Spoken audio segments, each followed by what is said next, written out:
Good afternoon, everyone. I'm Cindy Hall, President of the Women's Congressional Policy Institute, WCPI. Welcome to this afternoon's briefing on the disproportionate impact of cardiovascular disease on women. And we thank those of you who are here in person, and also thanks to those joining us virtually.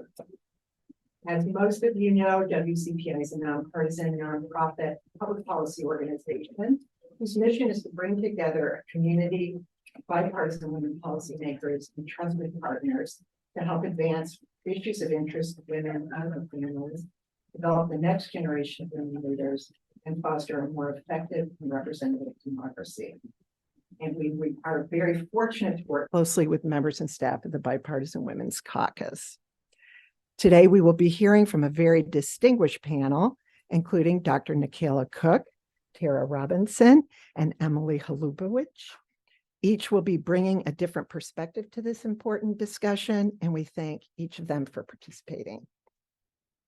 And our special thanks to Amgen and Bristol Myers Squibb for their support for this briefing. We appreciate their commitment to preventing and treating cardiovascular disease and improving cardiovascular health outcomes. I would like to thank our congressional briefing co-sponsors, the leadership of the Bipartisan Women's Caucus, Congresswomen Kat Cammack and Susie Lee, co-chairs, and Congresswomen Monica de la Cruz and Amelia Strong-Sykes, vice chairs. I also would like to acknowledge Jane Park, one of our new board members from Exelon, who's here, and Anna Schneider attending virtually. There's always acknowledgements for people that you then look out and see are not here yet. So I'll hold some of those. But I do also want to note we have VIPs from the health sphere, advocacy world, and federal agencies joining us virtually, and some will be coming in person just in a short time. But we have quite a crowd of NIH folks. So I just want to say hi. We will be posting live on social media during the briefing, and we encourage you and others to do so using the hashtag WCPI Health. And so I'm very pleased to introduce Congresswoman Susie Lee, who's the Democratic co-chair of the Bipartisan Women's Caucus. She is in her third term representing Nevada's 3rd District and serves on the Appropriations and Natural Resources Committees. And among her many priorities, Congresswoman Lee cares a great deal about cardiovascular health and preventive women's health care, partly inspired by her own family. And so we're very happy to have her with us today.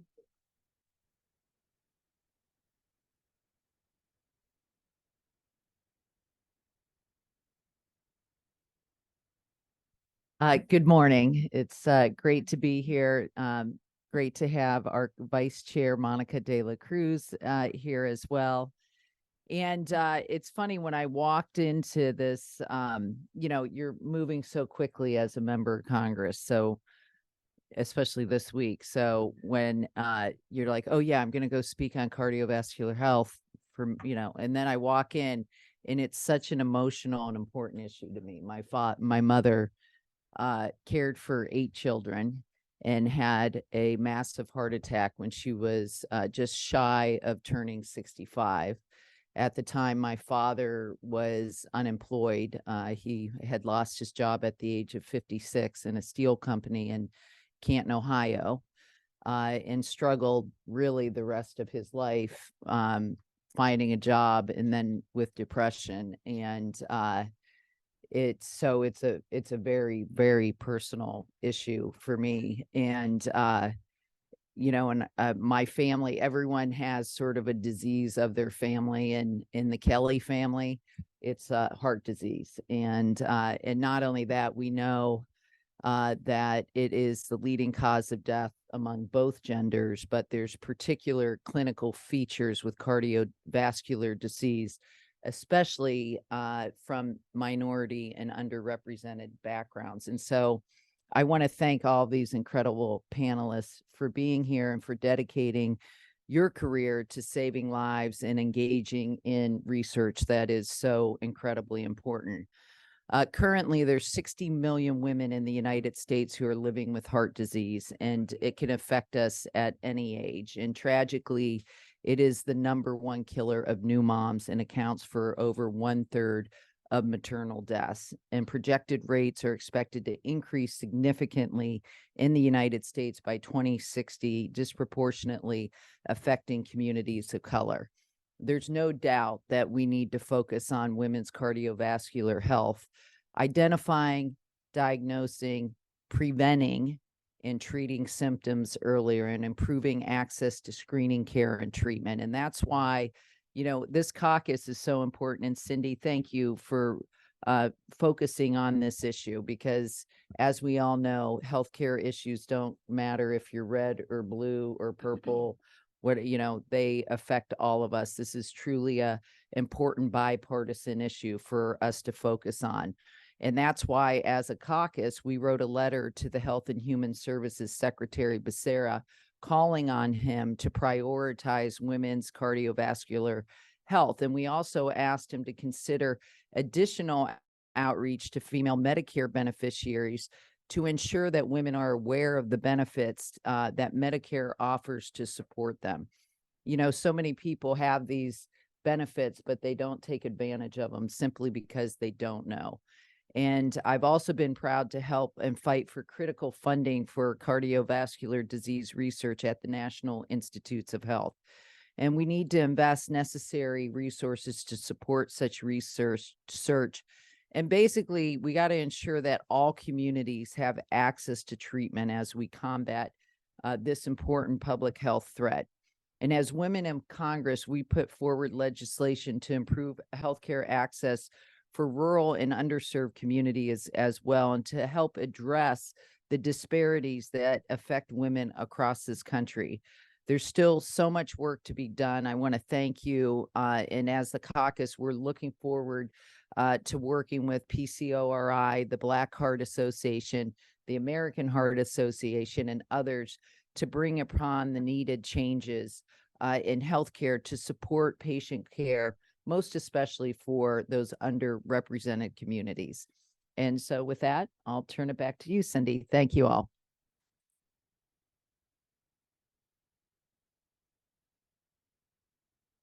Thank you so much, Congresswoman. We really appreciate your willingness to share your personal story and all of the work that you're doing with the caucus and your leadership in such a bipartisan way. Much appreciated. Did want to acknowledge Congresswoman Monica De La Cruz, the Republican Vice Chair of the caucus. She represents, sorry, I need my glasses, the 15th District of Texas, and is in her first term and serves on financial services and agriculture. I know you have to go somewhere you're not. Did you want to speak at all, or? No, I'm just here for support. So thank you for all y'all do. We really appreciate your being here and knew that you had a lot going on. This is a crazy day. So thank you for your support, and also for signing the letter. This was a caucus letter, Republicans and Democrats. So appreciate the bipartisan work. So it's my pleasure to welcome our first panelist, Dr. Nikayla Cook, who is Executive Director for the Patient-Centered Outcomes Research Institute, PCORI, and a cardiologist. She leads PCORI's research, engagement, dissemination and implementation, and research infrastructure development work. Prior to her current position, she served as Senior Scientific Officer and Chief of Staff at the National Heart, Lung, and Blood Institute at NIH, the third largest institute. We're thrilled to have you.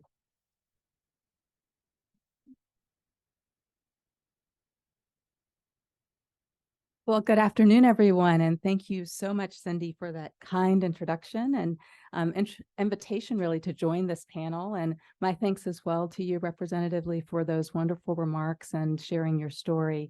And I'm very pleased that I had the opportunity to meet Representative De La Cruz as well. And thanks to all of you who are attending this congressional briefing on what I think is a really critical topic that we're trying to address today. You know, Congress can be a key ally for us related to the issues of healthcare and health research and our efforts to address heart disease in women and many of the diseases and conditions that make up cardiovascular disease. So as you heard from Cindy, I'm Nikayla Cook. I'm the Executive Director of the Patient-Centered Outcomes Research Institute, or PCORI. And PCORI is an independent nonprofit research organization that was brought into being by congressional authorization in 2010. I will be speaking to you today, though, both in my capacity as the executive director of PCORI, as well as a cardiologist and health services researcher. I've had a long time interest as well as a concern and passion about heart disease in women. So my goal today is really to give you a background into some of the clinical research related to heart disease, particularly in women, and really to set the stage for my fellow panelists who are going to dig just a little bit deeper into the personal impact of heart disease in women and some of the policies affecting them. So I wanted to start first with just some background about heart disease in women. As you heard from Representative Lee, heart disease is the leading cause of death for both men and women in the United States. And in 2020, the CDC, or the Centers for Disease Control, said that heart disease was responsible for the deaths of nearly 315,000 women, or 1 in 5 female deaths. And despite these really heightened risks, historically, heart disease has often been thought of as primarily affecting men. Which has important implications, really, when you think about it, because this lingering misperception may impact the awareness of heart disease risks by clinicians and by women themselves, as well as the accurate diagnosis of heart disease when it does occur. And according to a 2019 American Heart Association survey, heart disease awareness as the leading cause of death amongst women has actually declined in recent years, from 65% in 2009 to about 44% in 2019. And this decline was there for all races and ethnicities and all age groups, except for women over the age of 65. And when you talk about clinicians, a Women's Heart Alliance survey actually found that only 22% of primary care physicians and 42% of cardiologists actually felt extremely well prepared to assess the women's risk for cardiovascular disease. And women are also at risk for other kinds of cardiovascular disease, especially stroke, which typically occurs late in life. Almost 57% of stroke deaths in the US are in women. And these types of troubling statistics really underscore the importance of education as well as awareness and the campaigns that do this related to heart disease in women. There are also some other really significant differences between men and women when you start to talk about heart disease, beginning actually with the size of the heart itself. And relative to their size, a woman's heart is really smaller than that of a man. And the chambers that actually consist of that the heart consists of and the walls between them are actually thinner than they are for men. And the heartbeat beats faster in women, as well as the fact that each time the heart beats, it pumps less blood in a woman's heart as compared to a man's heart. So these differences actually can affect the types of therapies, both medications as well as devices and other types of things that are required for different conditions, such as arrhythmias. But the presentation of heart attacks, and you may have heard this before, can also look different for men and women. So the most common symptom, though, when you think about it across both genders, for both men and women, is chest pain. And both men and women can experience pain in the jaw and the neck and the back, as well as even shortness of breath. But women are more likely to exhibit symptoms that may be like lightheadedness or indigestion or extreme fatigue. And recognizing that as a symptom of heart disease is often something that has gone missing. Women are also prone to something that is a little different in terms of the etiology or cause of the heart disease in women. They're more prone to something called small vessel disease. And the blockages in the smaller vessels and arteries in the heart are what make up smaller vessels, as compared to men more commonly developing blockages in some of the larger arteries. And this has implications for treatments as well. While we know women have heart attacks at the same rate that men do, they're more likely to die from them. And this is in part because the symptoms that are more typical of women are less likely to be recognized by clinicians and others, and sometimes even delayed in treatment or misdiagnosed. So these differences in presentation are likely a major reason for under-recognition and under-diagnosis of heart disease in women. I just want to spend a moment talking about risk factors for heart disease as well, because risk factors across both sexes include things like hypertension or high blood pressure, obesity or overweight, smoking, high cholesterol or hyperlipidemia, diabetes or having a family history, as we heard from Representative Lee, sedentary lifestyle, or even age. As we get older, we know heart disease is more common. But there are risk factors that are really specific to women or have increased prevalence or even increased potency in women when they're present in women. For example, high blood pressure or hypertension is of particular importance in women because it's often underdiagnosed in women, and fewer than 1 in 4 women with high blood pressure have it under control. And more than 56 million women in the United States have high blood pressure. And a number of heart disease risk factors are specific to women. We know that one of them is early onset of menstruation or menarche, if it's younger than 11 years old, or at the beginning menopause before the age of 40 also increases the risk for heart disease. Changing hormone levels themselves can affect heart disease risk. We know that lower estrogen levels as women age is also a risk factor for developing cardiovascular disease. But also adverse outcomes of pregnancy convey risk for heart disease, including things like gestational diabetes or gestational hypertension or high blood pressure. And depression and anxiety are also associated with increased risks of heart disease for both men and women. But we know that adverse cardiovascular outcomes related to these conditions are more frequent in women as compared to men, and particularly at younger ages.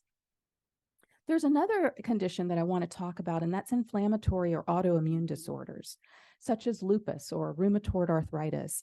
These affect women disproportionately, and these disorders are also associated with an increased risk for heart inflammation itself, heart and valve disease, and heart attacks. And then lastly, I just want to make sure that people here know that women also face risks related to treatment of cancers. Breast cancer, uterine cancer, or ovarian cancer. And that puts as well an increased risk for heart disease related to those therapies. We also know that heart disease risk factors are even more heightened in non-white women as compared with white women. And this leads us a bit to understanding some of the issues related to disparities in care and research, because these specific risk factors are important for us to know about, but there's also a lot of considerable evidence that women experience disparities in certain types of healthcare related to heart disease. For example, prior studies have told us that women receive life-saving procedures such as a cardiac catheterization less often than men when they do have a heart attack. And in 2020, a review of the literature found that women were significantly less likely than men to be prescribed aspirin, statins, which are treatments for cholesterol, and ACE inhibitors, which is a type of blood pressure medicine often used when the heart is not pumping well, when they were presenting with issues of heart disease. And we also know that there are some disparities that really take root in historical underrepresentation of women in some of our cardiovascular studies and trials, and that leads to a lack of evidence that may be related to sex-specific symptomatology that can present in women. And we've made a lot of great strides in this area, but we recognize there's still some ways that we can improve and really recognize the need to have women enrolled representatively in clinical trials. I've also looked into some of the barriers in looking at a study from 2021 about the challenges of including women in cardiovascular trials. And some of the key factors that have been reported have included things like a lower rate of referral to cardiologists and specialty programs, which leads to fewer women being treated by specialists and actually being recruited for clinical trials. We also know that a lack of awareness, a lack of trust, and logistical barriers can be challenging to have women enrolled in clinical trials. And women can also be underrepresented in clinical trial leadership. And so if women don't see those that look like them running clinical trials, it may be harder to include them in those trials. And inclusion and exclusion criteria, how we actually decide who's involved in a clinical trial, can also lead to fewer women being included, particularly, for example, pregnant women and women of childbearing potential may sometimes be excluded from clinical research because they're considered a vulnerable population.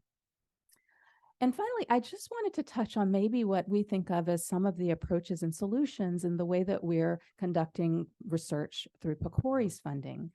And PCORI's research has some promise and possible solutions. So one of the things about what brings us here today is that we are aligned strongly, I think, in the really what is part of the essential piece of PCORI's mission. We want to promote the health of all people and make them informed and understand the choices that they have when they're faced with clinical decisions. And so our national priorities for health guide our work, especially one that focuses on making progress toward the achievement of health equity and particularly one of our topic themes, which is focused on improving cardiovascular health. And disparities related to heart disease in women are fundamentally an issue of equity. The kind of patient-centered research really that PCORI funds is in many ways inherently equity-minded. For those of you who may not be familiar, our unique focus is to really fund studies that are going to generate that evidence that helps people make the informed decisions about their health and healthcare. And we do this through funding comparative clinical effectiveness research, or what we call CER. And that compares one or more, two or more different types of medical treatments, services, health procedures to understand what's going to work best in a given circumstance. And so our studies are really guided by all of the patients, the stakeholders, and those we hope to benefit. And funding for heart disease related projects at PCORI has been a long-standing priority. We have about 93 active or completed patient-centered CER studies focused on heart disease, and a total of about $500 million toward those efforts. I thought it would be helpful just to tell you about one of these studies as I wrap up. This was a study called the BP check study, or blood pressure check study, and it looked at 3 different ways of checking blood pressure and enabling accurate diagnosis of high blood pressure, which we know, as I just talked about, is a very potent risk factor for heart disease in women. And 3 methods were compared, with the gold standard of wearing a home monitor that checks the blood pressure of a patient really over 24 hours. And blood pressure can vary over the course of the day. So the 3 methods were clinic.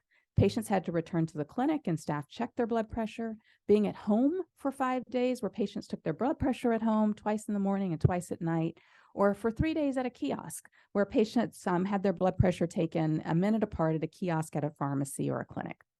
And the study actually found that blood pressure measurements that were taken at home were more likely to provide the basis for an accurate diagnosis of high blood pressure or hypertension, more so than those that were taken in the clinic or the kiosk setting, and that the patients actually preferred this method. So proper diagnosis of high blood pressure or hypertension can really save a patient's life. So finding the ways that patients can conveniently and safely check their own blood pressure is valuable. And these are the types of studies, I think, that prove a brief illustration of the value of the type of research that really generates the evidence on the outcomes that are important to those that we're trying to benefit. So to wrap up, I'm just going to highlight that I think if we focus on 4 main areas, we may have an opportunity to really optimize the health of women. Improving awareness and recognition of women's heart risk factors and differences in clinical presentation, tailoring prevention programs to reduce risk factors both specific to women as well as those that are more prevalent more broadly amongst women, promoting equitable treatment and care in the clinic and in the hospitals, and providing inclusion of women in clinical trials as well as sex-specific studies that really delve to examine the factors that are unique and specific to women. So thank you all for having me today, and I'll pass it back to you, Cindy.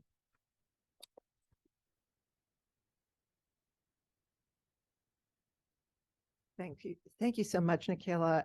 We really were so pleased to give you an opportunity because Corey does such interesting and incredibly important work. And so thrilled to bring some visibility to that today. And your perspective as a cardiologist too, you really did set it up for our other speakers beautifully. So thank you.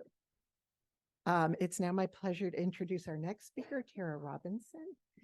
Tara is a 3-time heart attack survivor and CEO and founder of the Black Heart Association in Fort Worth, Texas.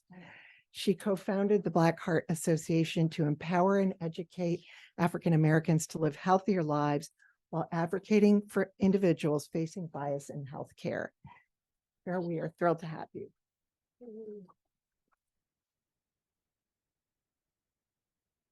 Ooh, I made it, y'all. Yeah. Okay. I was listening to Doc here and I was thinking, wow, I could have been 1 out of 5, right? And how did I get here? So I'm just going to share with y'all my story and what we do at Black Heart. I didn't prepare, because I speak from the heart, not that Doc doesn't, but my story goes a little bit better if I just tell it from the heart. So my story started back in 2013.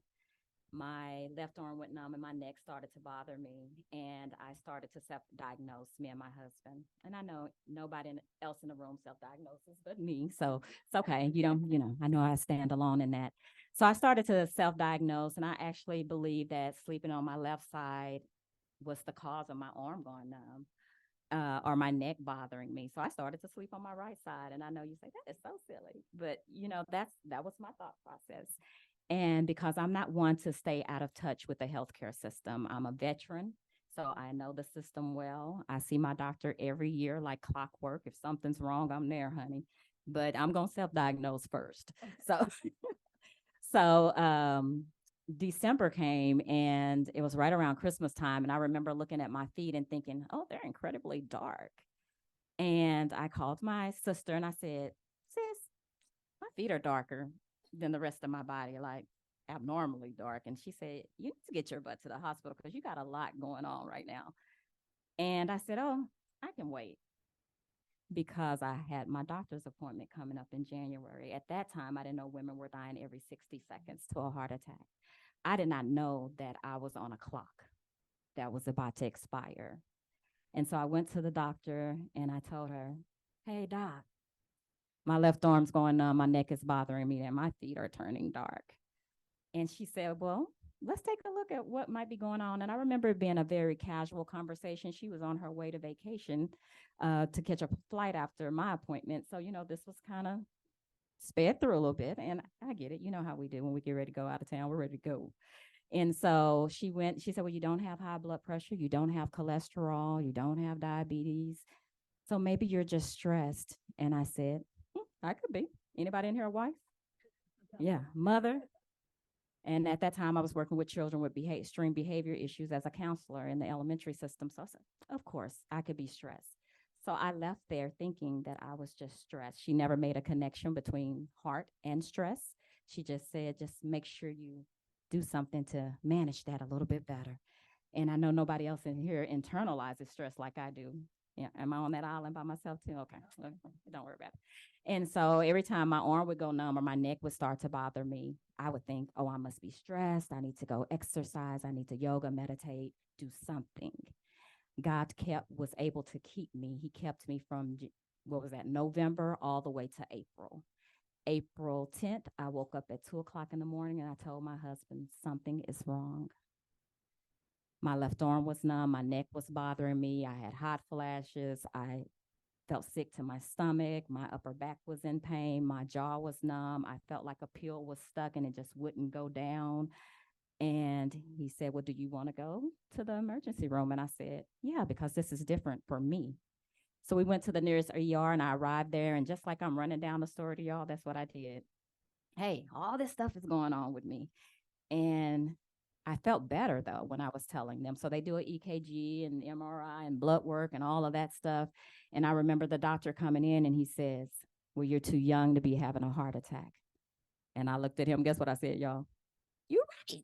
I'm too young to be having a heart attack. Look at me. Do you see me? Do I look like somebody that should have a heart attack? Because everything I've always seen looks like an older white gentleman with pot belly turning red. That didn't represent me. And that's just my honest truth. And he said, well, we're going to send you home and we want you to follow up with your primary care physician. And I said, okay, because I was happy to be going home.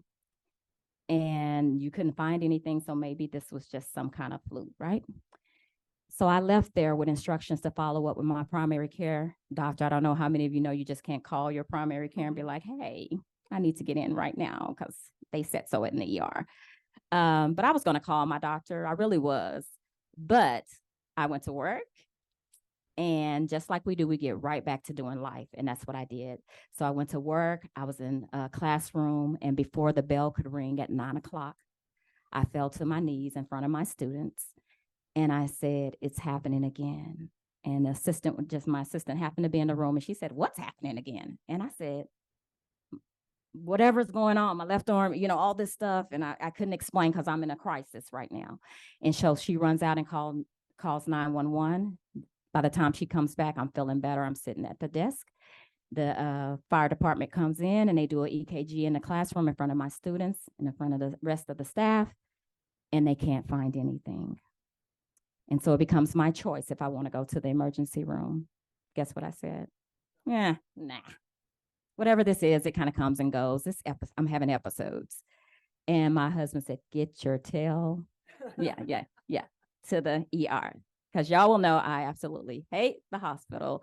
And like most of us do, I refuse to take my shoes off. Even to this day, I'm going home. And so I got to the ER and the first doctor I met was a young Black male that sent me home. Went to the ER the second time, different hospital where my doctor was out of this time. And I met with a white woman who was a cardiologist. And I feel better, and I'm going over my symptoms. She said, well, the symptoms you described is if you had a heart attack. I said, girl, I ain't had no heart attack, but something wrong with me. And she said, well, we can't find anything. So we have no reason to keep you. That were her exact words to me. And I said, but something's wrong. So maybe I just need to stay overnight. So whatever it is, hopefully it'll happen again while I'm here. And she said, but nothing is showing. There's just no reason for us to keep you. And she said, well, we're going to do this test in a series of 3. And it's a heart enzyme test. And they do that test. And she said, she comes back and she says, well, it's slightly elevated. So if they do this test and it's elevated, that means you've had a heart attack, right? So she said, it's so slight, it's still not enough reason for us to keep you. And I said, but it is off. So please just keep me overnight. I'm not thinking that I'm advocating for myself. All I'm thinking is something's wrong with me, and I don't want nobody to feel like I'm making this up at this point. So I convinced her somehow to let me stay overnight. And they take the test 2 more times, and it's normal. And so I'm released at 11 o'clock on April 12th to go home. Guess what I did when I got home? I started cleaning up. Because that's what we do, right? We just go back, y'all, like it's okay. Everything is okay, and it's not okay. And so as I'm cleaning up, and later on that day, I crawl into my bedroom because it's happening again. That was my little phrase, it's happening again. And I told my husband, it's happening again. And he said, well, what do you want to do? And I'm on my knees in our bedroom. And I said, I just want to get up in the bed, and I just want to go to sleep because I'm tired. And he says, no, you don't get to die on me today. Because had I got in that bed and went to sleep, I would not be standing in front of you all. I did not know that my life was on the line. We rushed back to the emergency room, stopped to get gas because we're not thinking that my life is about to expire. We arrive at the hospital room. This time it's different. This time I'm still in crisis. This time my left arm is still numb. My neck is bothering me. The pill feels stuck, feels like a pill is stuck there. My jaw is numb. My upper back is in pain. And I'm still in crisis when they connect the EKG this time. And then they make the announcement. I feel like it was to the entire emergency room. You're having a massive heart attack. And I think I go into shock. And I know my husband's in shock because he's looking like a deer in headlights, looking at me for the solution, and I don't have the answers. And my mother comes and she goes out. She says, I'm gonna go out and get the family praying for you. Before she could come back, the cardiologist says, we have no time to wait on family. We have to go. And so as I'm in the ER, as I'm in the cath lab, I go into what they call sudden death on the operating table. That day I died. I went to heaven. I came back here, thank God. After all of that, bias in care, racism in care. That's a real issue for us as Black women. That's another issue. We don't really want to talk about it, but it's real, unfortunately. And so I will say to you all, that day I had 99% blockage in my left artery. I will say to you all, this is why we are Black Heart Association. It's no longer about me. It's about the many lives of women, men, that don't know they're at risk, that don't know their lives are on the line, that will show up to that hospital and be sent home. If it's because of you're a woman or if it's because of the color of your skin, none of it matters. Everybody wants to just go back home to their family members at the end of each and every day. And so at Black Heart, we're boots on the ground in the community. We make sure our community knows where they stand as it relates to heart health. We screen for everything, genetics down to blood pressure. All of it is free to them. It is not just the underserved, because I'm insured. I have letters behind my name too. None of that matters when it comes to heart disease. It does not care that you're educated. It doesn't care that you're uneducated. It doesn't care that you're poor. It doesn't care that you're rich. So as we continue to raise our voice collectively in this fight, we have to be involved in clinical trials. We have a solution for that at Black Heart. We have to listen to the voice of the community. We're there to listen to the voice of the community. Last year, we did 57 events. This year, we did 57 events in one quarter. We were able to touch 2,500 lives. As far as screening is concerned, this year, we've already doubled that number to put those people on guard. My brother-in-law lost his life to hypertensive heart attack in front of my niece and nephew. One was a freshman in high school, the other a senior in high school, and a daughter graduating from college that he missed at the age of 38. He was going to his doctor, trying to figure out how to get his blood pressure under control. He was on 3 different medications, never referred to a specialist, never referred out. And if I can give you a solution today, my solution is refer us. It's all right. And it's just that simple. Thank you.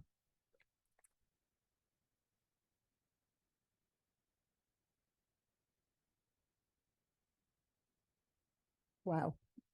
Thank you, Tara. That was amazing. And you have brought up so many issues through your personal story that really are emblematic of this whole continuing crisis that we have. So thank you so much, and all the important work you're doing to help others as a result.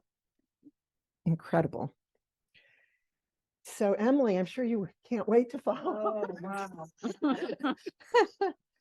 Emily Halubowicz, who is National Senior Vice President for Federal Advocacy for the American Heart Association, AHA. She also is a lecturer in health policy and management at the George Washington University. Prior to joining AHA, Emily was Senior Vice President at CRD Associates, where she worked with several organizations in the public health community. And we are counting on Emily to sort of wrap things together. I'm gonna do it. And Yeah. so I'm gonna do my we're best. pleased to do Thank it. you so much, Cindy. It's my pleasure to be here. Yes, both of these women are so incredible and a tough act to follow. So I'm really humbled to be here and be with you all. I, of course, want to thank Cindy. I want to thank our congressional champions for being there every day. I want to thank our sponsors. I also want to just take a moment to thank my team. I have an incredible team of passionate, results-driven advocates who are working every single day. And what drives me and what I know drives my team are people like Tara and their story. Tara is my why of why I do what I do every day in this fight. And so thank you for your courage in sharing that, because it truly is inspirational and it warms my heart. So thank you. So I thought maybe I'd just begin level set. And so why the American Heart Association? Should be obvious now. We're coming up on our 100th year. We're the oldest, largest patient organization. We represent more than 40 million patients, caregivers, and supporters. As Dr. Cook noted, cardiovascular disease is the #1 killer overall and the leading killer of women. It claims more lives than all forms of cancer combined. It also costs more than just lives. It costs our economy close to $400 billion annually in direct costs, lost productivity, and mortality. Since 2004, our Go Red for Women campaign has been our signature women's initiative dedicated to educating and empowering women to take action to protect themselves from cardiovascular disease and help them be advocates for their own health. We've had a profound impact on women's health. We continue to be a champion, but of course, the work continues. In addition to our consumer education and empowerment efforts, the American Heart Association advocates for policy changes globally and at all levels of government domestically. As the head of our federal and global advocacy efforts, we're working to advance policies across the board. I like to say at the American Heart Association, when it comes to advocacy, we're everything everywhere all at once. We are working to improve care delivery. That includes healthcare access, quality, affordability. We are working to ensure nutrition security, tobacco use prevention, physical activity, prevention, and public health. We are, in our mission, a relentless force for a world of longer, healthier lives. That's an aspirational and important mission. We are committed to advancing health equity for all through policy change. This, of course, includes women in all of our policy priorities, but maternal health in particular, of course, as Dr. Cook noted, the connection between maternal mortality and cardiovascular disease and the resulting deaths, which unfortunately are often preventable. Heart health is really all health, and it is in all policies. And so I could take this entire time talking about everything we're working on and why it matters to women. But I thought for today, given we're in this moment approaching the end of the fiscal year, and it's a fiscally tenuous moment, I wanted to focus on research. So what is the American Heart Association doing in regards to research? Well, first, we want to increase the level of funding for health research on conditions that disproportionately affect women, including but not limited to cardiovascular research. And I would note, in my past life, and still, I have been a champion for all research across the continuum. We're not talking about just supporting basic and clinical research at the National Institutes of Health. We need more dedicated women's health research funding across the federal research agencies, including PCORI. I know you're quasi nonprofit, but PCORI, the Agency for Healthcare Research and Quality, the new ARPA-H, VA, DOD, and more, as well as across the entire research continuum. So this includes translational research, health services research, comparative effectiveness research, to really move discoveries from bench to bedside and to improve care delivery for women. There's, as we know from Tara, there is a lot in our healthcare system that could be improved, and I could talk about all of it, but it's the system stupid. We need to address that, and we need the research to tell us how to do that. Related to research, I'd be remiss if I didn't look to my dear friend, Debbie Jessup. We've worked together for 20 years on improving the collection of data, and specifically data on women's health. If we do not collect timely, comprehensive data about all women across the lifespan, we really can't identify problems, inform evidence-based policy interventions. We also, with the American Heart Association, I know many in this room share this goal, and we've heard this, we need to increase the number of women participating in clinical trials and the diversity of those trials writ large. Women, particularly women of color, continue to be significantly underrepresented in research, including cardiovascular research. Just for example, as of 2020, women represent only 38% of research participants. We're more than half of the population. So we need women to be equally represented, allowing us to understand their specific risks, their symptoms, their diagnosis, and their treatments.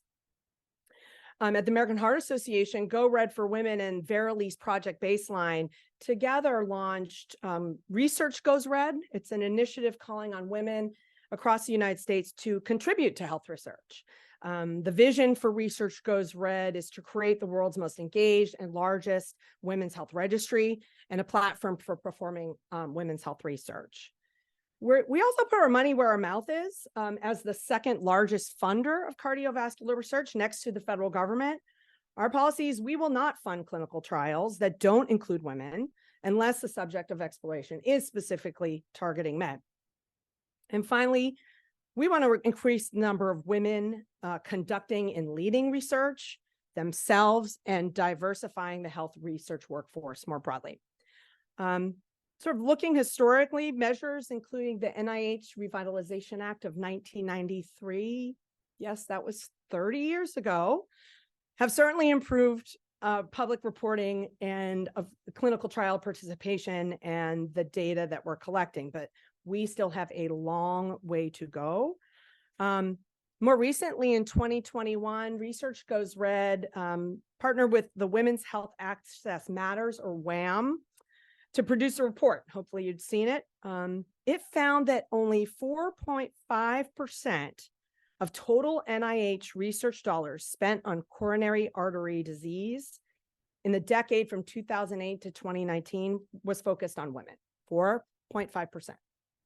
That equates to about 17 cents per woman versus $4 per man.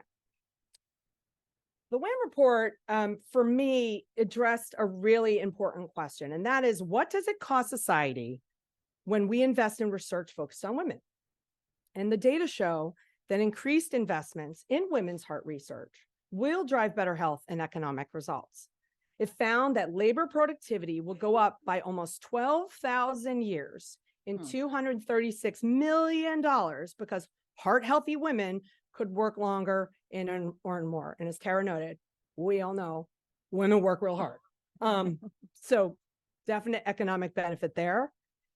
The report also projected that an estimated $300 million investment in research on women could yield a $13 billion economic return and lead to reduced healthcare costs, better quality of life, and years of productivity return to the workforce. I am mindful that we're all always looking for savings in the federal budget, but $300 million is what I would like to, as a budget wonk, refer to as budget dust when you look at all we're spending at the federal level. So for me, I think the bottom line, and I'll leave you with this today, is that our society and our economy benefit through increasing investments in women's health research, diversifying clinical trials, and diversifying the scientific workforce. And frankly, when we invest in women, we all benefit. So thank you, and I look forward to the conversation.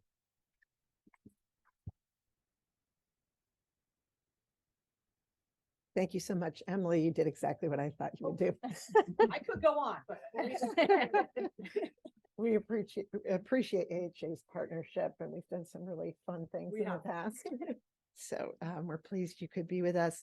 Before turning to questions, I want to again acknowledge and thank our two underwriters, Amgen and Bristol Myers Squibb. And we invited someone from each of the companies with the thought, remember, that private sector involvement is critical as well. We would like Amgen Senior Director of U.S. Government Affairs, Jordan Layson, to say a few words, and then we'll go to BMS.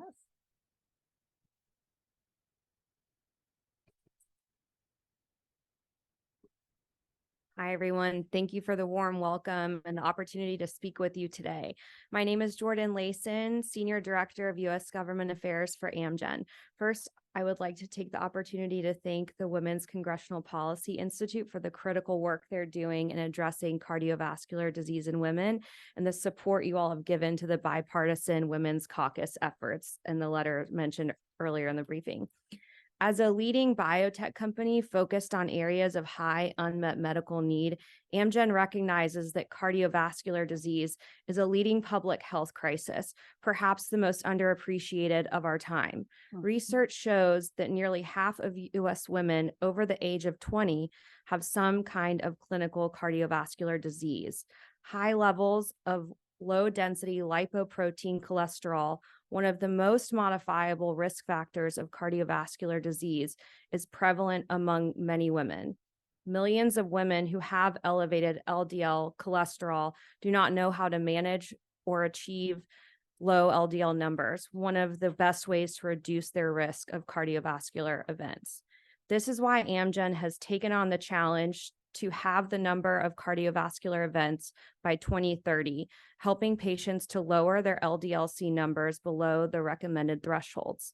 The fight against cardiovascular disease is a collective one, and the work we all do to address the barriers standing in our way, such as ensuring cost savings are passed to the patient, is critical. Amgen is advocating for workable policy solutions that address costs across the healthcare system, including payers and the middlemen. The starting point for this reform is to change how PBMs operate in the U.S. marketplace. A PBM should not dictate what types of medicine a patient gets or how much they pay for it. Specifically, we support policy reforms that would ensure manufacturer rebates reach the patients at the pharmacy counter so that patients are paying the lowest out-of-pocket costs at the counter possible. The U.S. healthcare system is a complex one, but patients should not be the ones to suffer. We must ask the tough questions, and advocate for policies that realign incentives to help patients access the treatments they need. Thank you for having us today. We look forward to a robust Q&A. Thank you. Thank you so much, Jordan. And once again, we appreciate Amgen's leadership on women's health and specifically cardiovascular disease. I'm happy to introduce next Bristol Myers Squibb's Vice President of U.S. Policy and Government Affairs, Stephanie Tyson.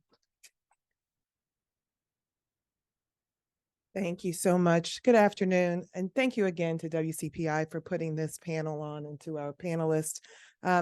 I represent Bristol Myers Squibb. You may know us as an oncology company, but we too have a huge commitment to cardiovascular disease and cardiovascular health. Excuse me. I've lost my mother.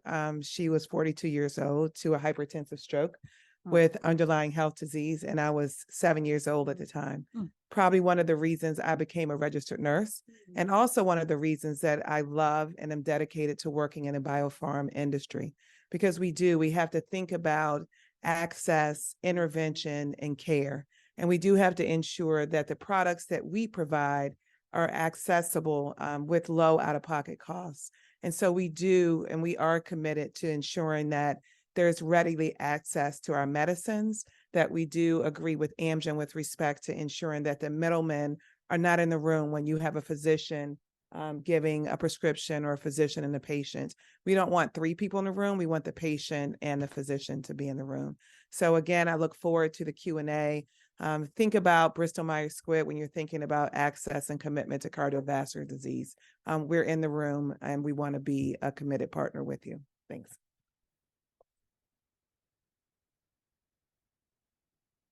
Thank you so much, Stephanie.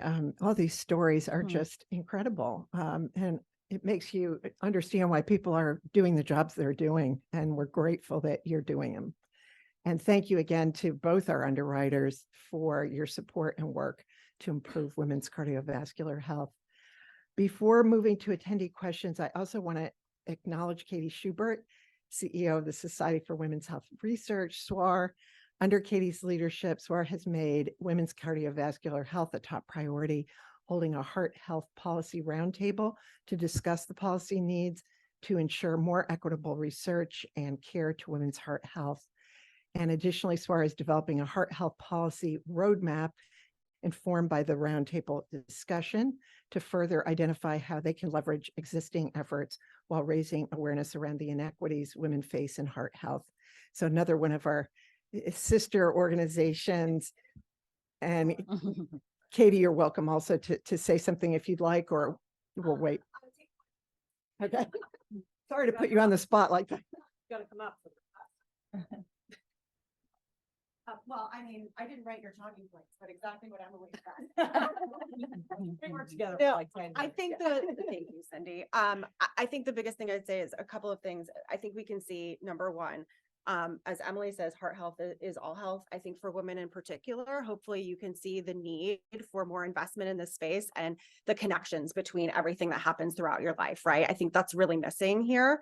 And I would say what we are hopeful for with our partners sort of in this room and outside of this room is to really think about a broad scale national strategy related to advancing equity in the health of women. So investment in research, more women and diverse women in clinical trials across the board, centering the patient so that we can get more information, because we know nothing really, right? Like, I mean, Tara, your story, we know nothing and we ignore it, and then our clinicians ignore it. So how are we going to really think about threading this needle so that we can actually get some answers and results? And I think this is a really good step forward in that direction.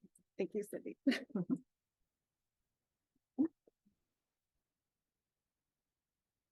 Thanks so much, Katie. And thanks again to our speakers for your insightful presentations. We'll now move to questions to further engage in this important conversation. I hope good. If you have a question, please raise your hand and Aaron will bring a mic to you.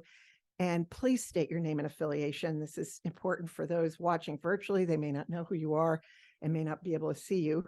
And I would like first, are there any Hill staff that have questions before we move to other audience members?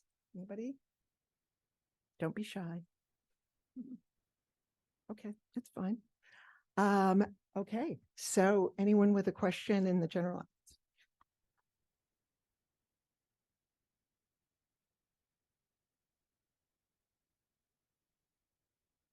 All right. So first off, thank you all for the wonderful presentation and, the inspiring speech, Tara and Dr. Cook and Emily.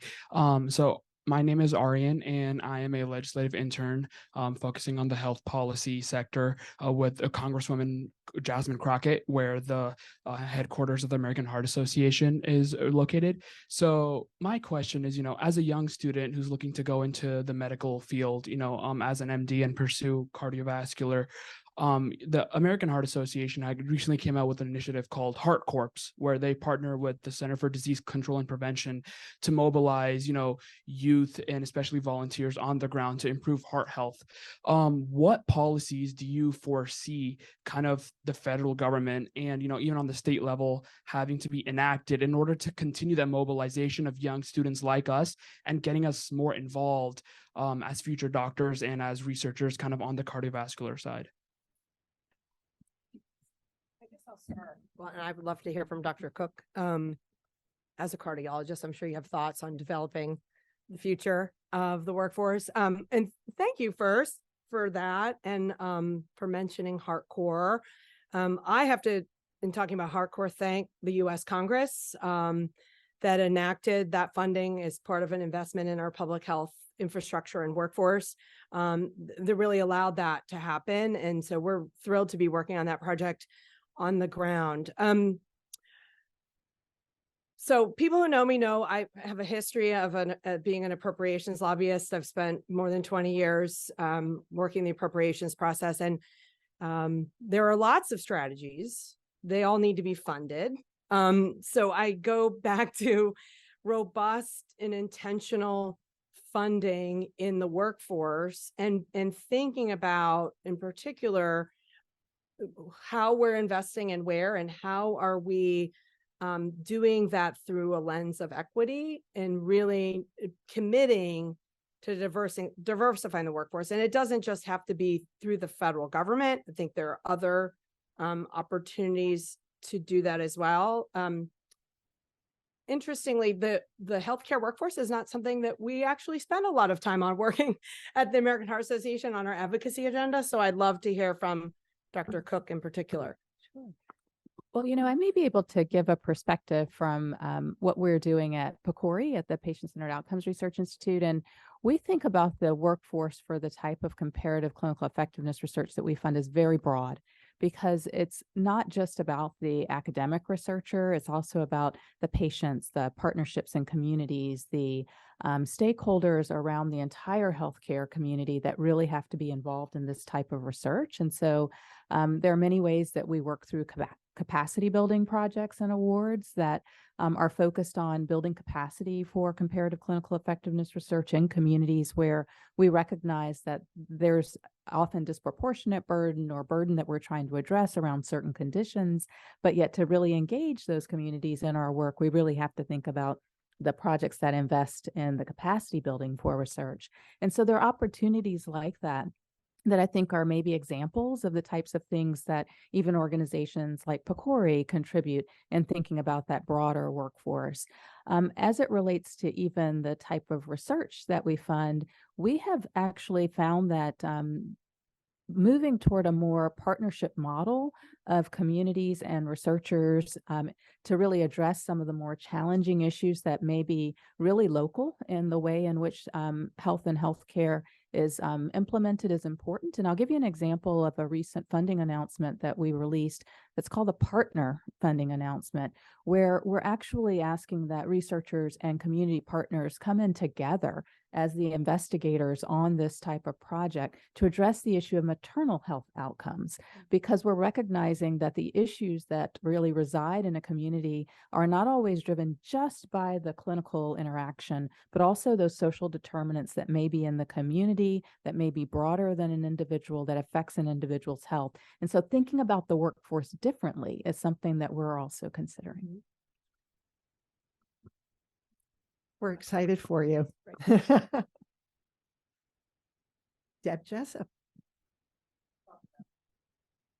They want to hear you on this. And your not new affiliation I'm and your Debbie background Jessup, too, and I please. am president of Slash Farm Strategies. But as Emily mentioned, I had almost a 2-decade tenure on the Hill doing health policy and approps. But in my other life, I'm also a nurse midwife. And so my question for you all, you talked a little bit about the high incidence or the third of all maternal mortality being associated with cardiac health.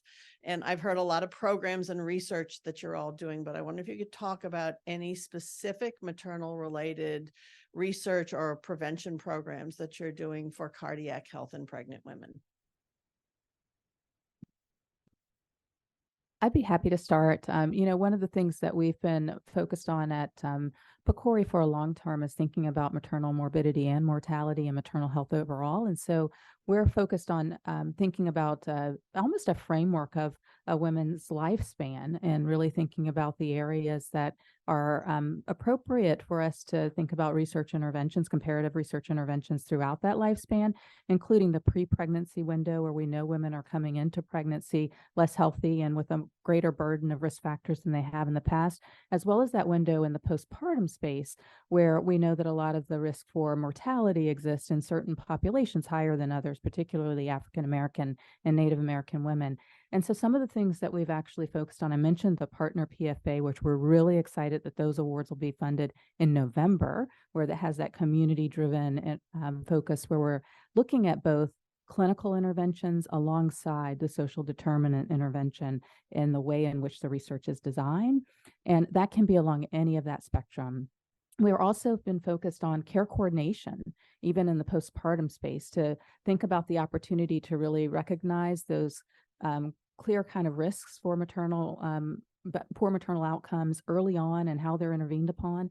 I mentioned in some of my remarks the adverse pregnancy outcomes that can really put a woman's cardiovascular risk at a heightened level, and being able to address the care coordination that comes on the other side of having a pregnancy complicated by gestational hypertension or diabetes are some of the areas that we've funded. We've also been looking very carefully at opportunities for research related to hypertension in pregnancy, recognizing not just the risk that leads to it, but also the poor outcomes that can come from that. So that's the other space that we funded research. For us at Black Heart, I said earlier, we're boots on the ground. So what we do is everything is prevention over treatment with us. And so we start educating women way before pregnancy about their risk factors and hoping that that conversation will lead to healthier pregnancies, pre and post and during. We also partner with Let's Talk PCM, which is a local community force. Y'all have to look them up. They're doing great work.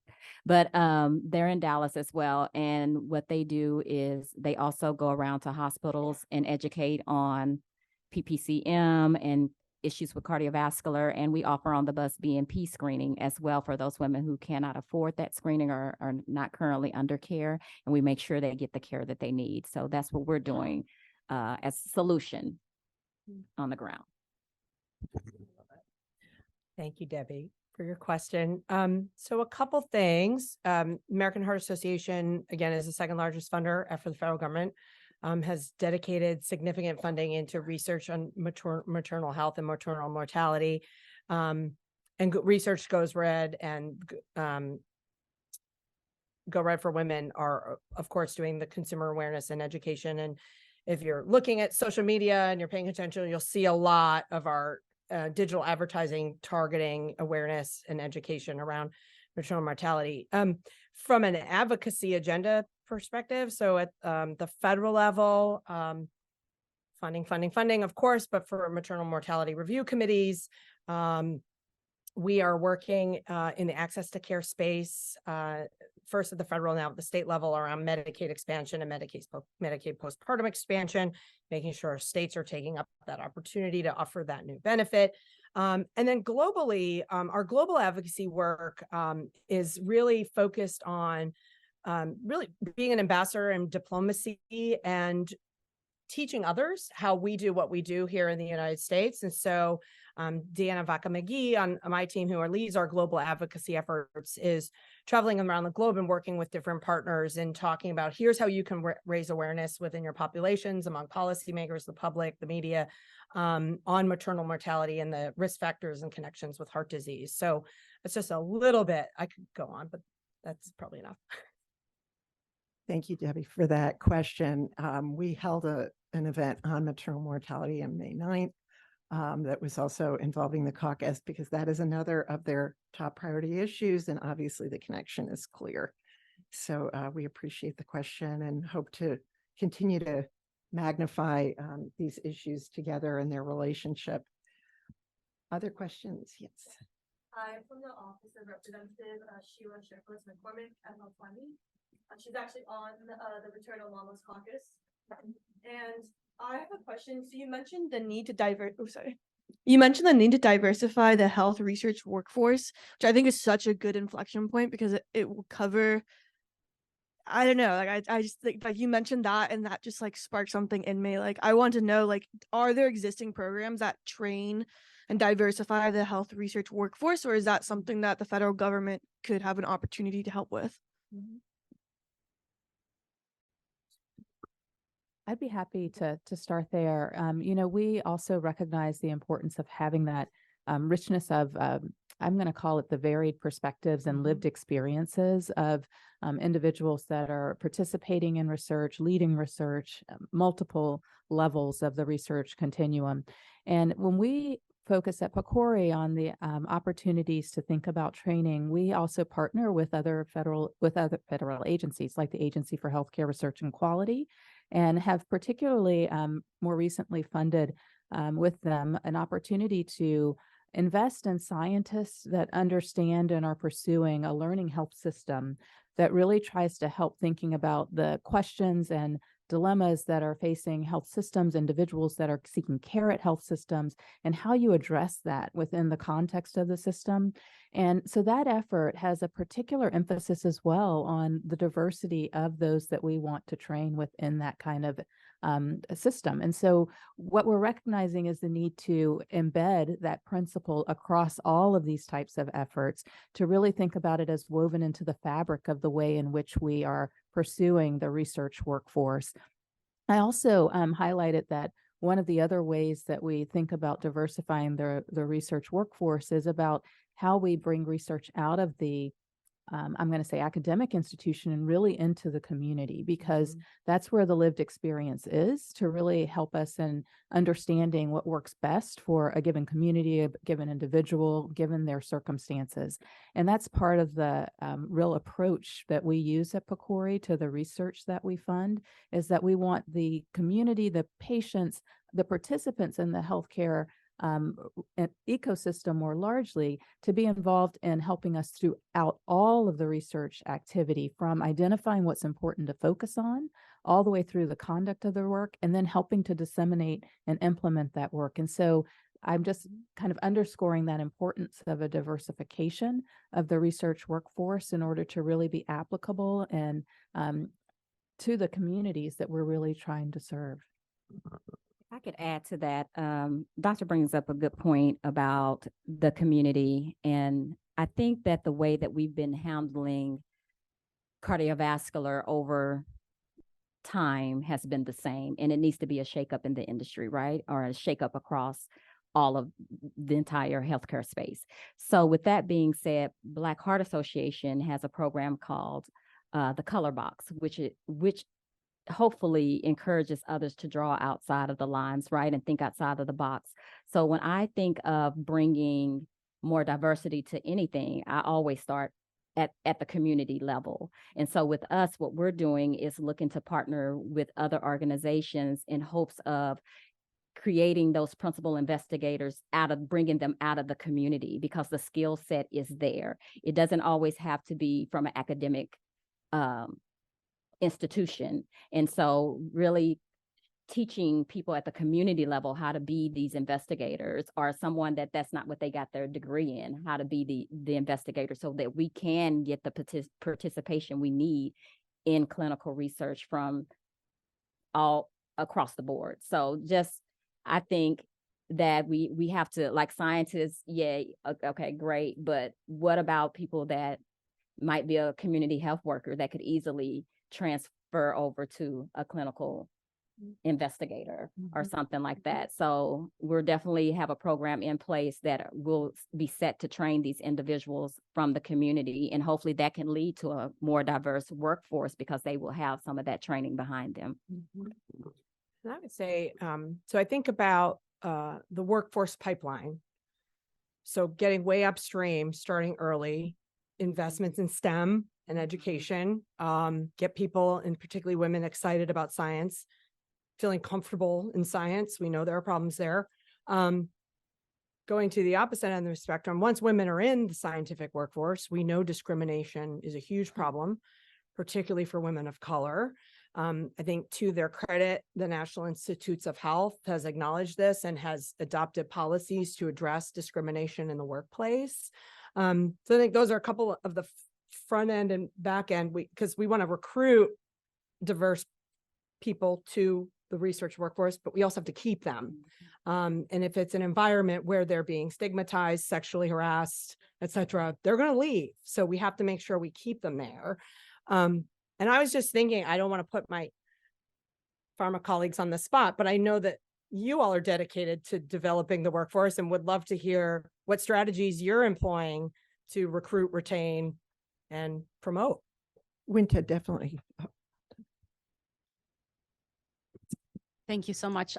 So I just wanted to comment, given the question and interest from Representative Sherfilis McCormick, but also from Emily, that an industry actually, BMS Foundation and Amgen have a program called the Robert Wynn Program, where we have made, Amgen has made an $8 million investment over a period of 4 years to actually address this issue, particularly recognizing that communities of color, like we heard Tara's story, like one of the things we hear is that they like to go to doctors and physicians and investigators and coordinators that look like themselves. Yeah. And so recognizing this and knowing that like we're, focused on trying to make sure that like historically excluded communities are represented in clinical research, we are trying to actually partner with BMS Foundation to make sure that there's opportunities for underserved medical students from different racial and ethnic backgrounds to actually get training and opportunities for mentorship that would help them get to the next level when it comes to clinical research. Same with so for now, I think there's been over 100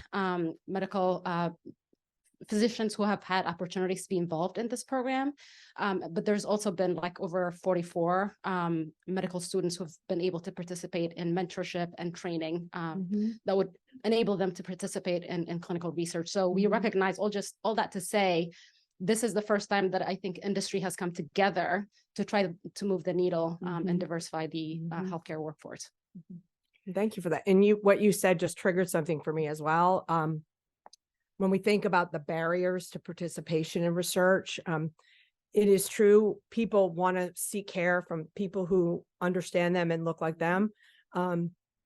Unfortunately, on the other end, when you look at research funding, when we talk about study sections, which are expert scientists who are reviewing these applications for science, if they're predominantly white male, they're going to lean toward funding predominantly white male principal investigators. So even something as simple as just diversifying the people on the study section who are approving and reviewing these applications can have a real impact in the type of researchers who are funded and the type of research that is being funded, because they're also more likely to fund research on diverse populations. So hopefully that helps.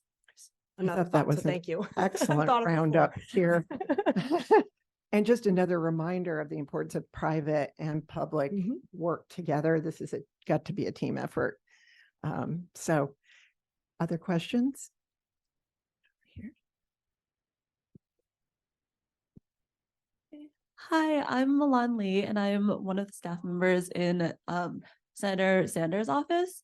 And right now, Senator Sanders is the chair of the Health, Education, Labor, and Pensions Committee. And we're primarily focused on getting more health professionals into the field for the administration of like dentistry and community health clinics. So I wanted to ask you a question on that context. Today, there's a very, very big lack of health professionals to administer different treatments to patients. And with like how it's looking right now, and with the lack of healthcare for women, how are you planning to administer preventative methods for cardiovascular health with this crisis of the lack of healthcare professionals and nurses in the workforce today?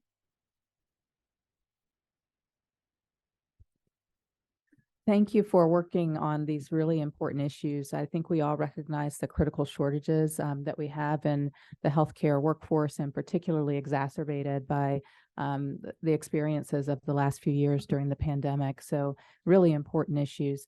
I would say that, one of the things that came up in just listening to Tara a few minutes ago was the idea of how we really think about healthcare services and delivery in an expansive view that takes into account, the opportunities for community delivered care and other types of opportunities, such as community health workers.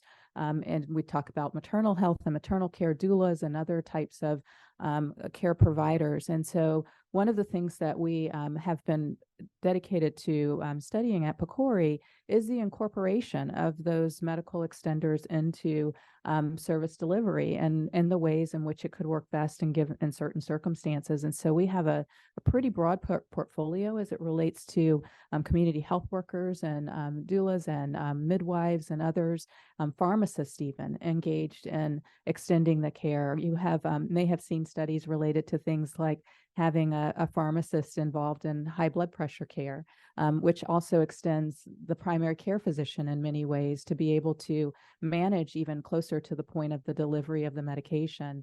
And so these are the types of things that I think more research is helpful for in terms of helping us to think about models of care delivery that can be effective in different settings and different circumstances. Now, it may not fully address some of the issues we have related to shortages in the healthcare workforce, but I think it certainly provides insights into what could be helpful strategies in particular settings. I agree. No. What was I going to say? For us, what we're seeing when we go out, we have a physician on the bus.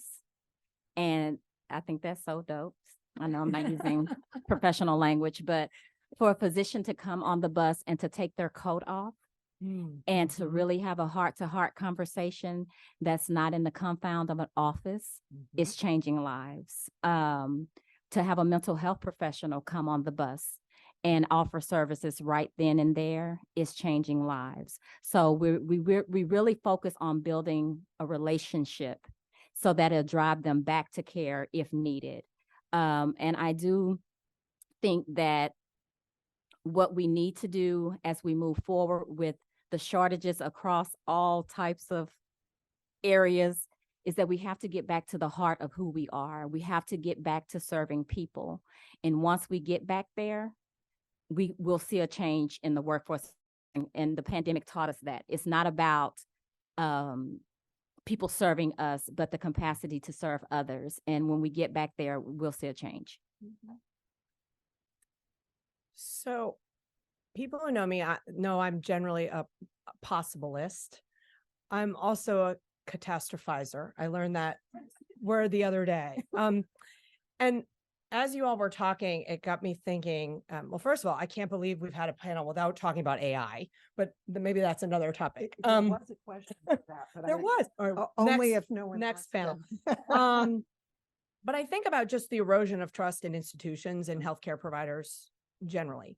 And so there's a question about, of course, the number. We need more. But we also, I think, need to rebuild trust. I had a conversation with a colleague from a pharmaceutical company.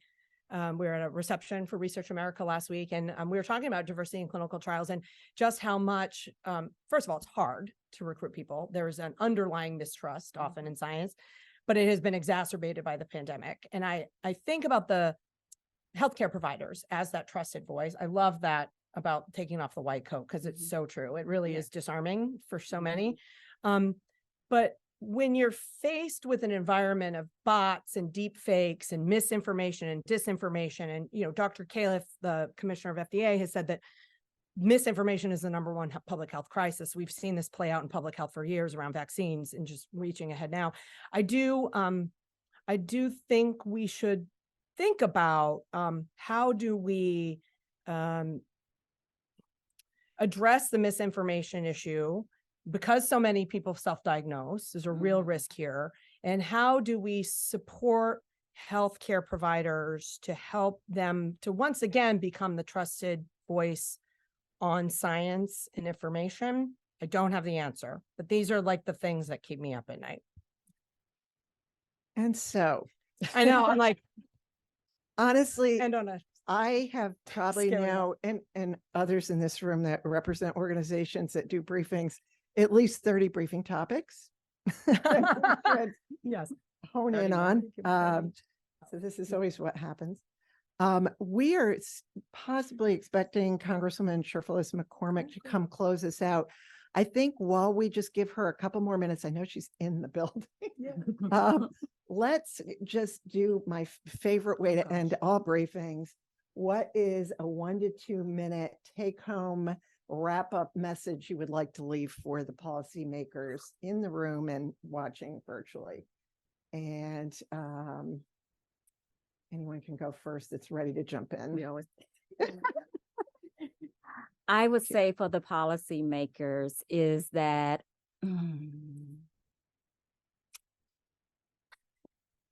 we don't care what you know until we know that you care. And I think when we look at policies that we need to consider the least of these first. We need to remember our moral compass, and we need to keep care at the center of every decision that we make.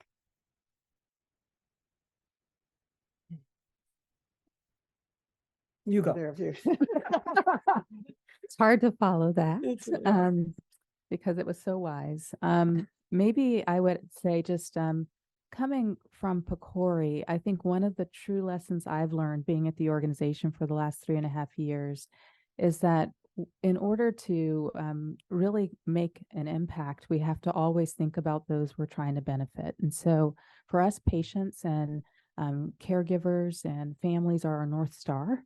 And so I would say keep the patients front in mind and actively listen to them. We heard stories today that I think help us understand why we're all here. And they also help us in terms of finding solutions for several of the problems that emerge. Oh, Dr. Cook, I should have gone because I was going to say, listen. Listen first.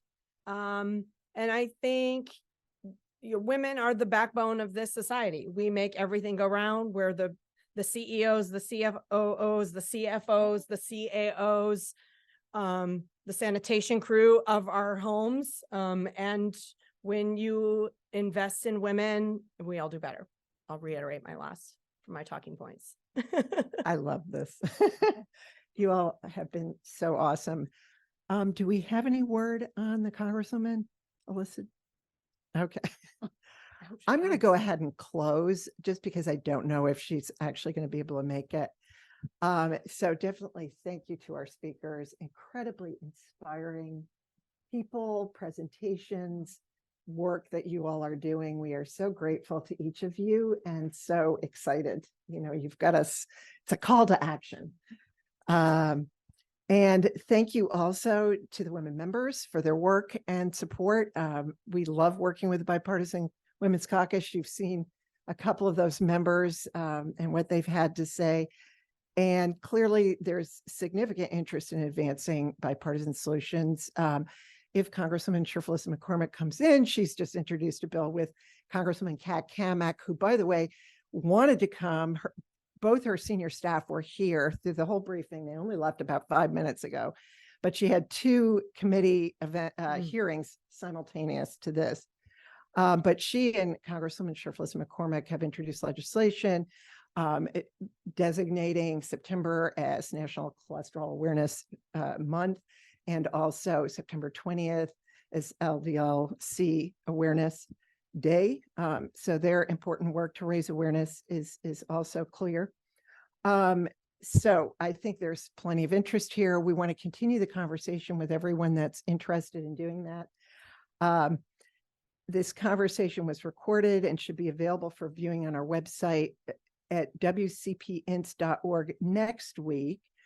For both in-person and virtual attendees, you will receive a brief survey via email, and we hope that each of you will take a few minutes to answer.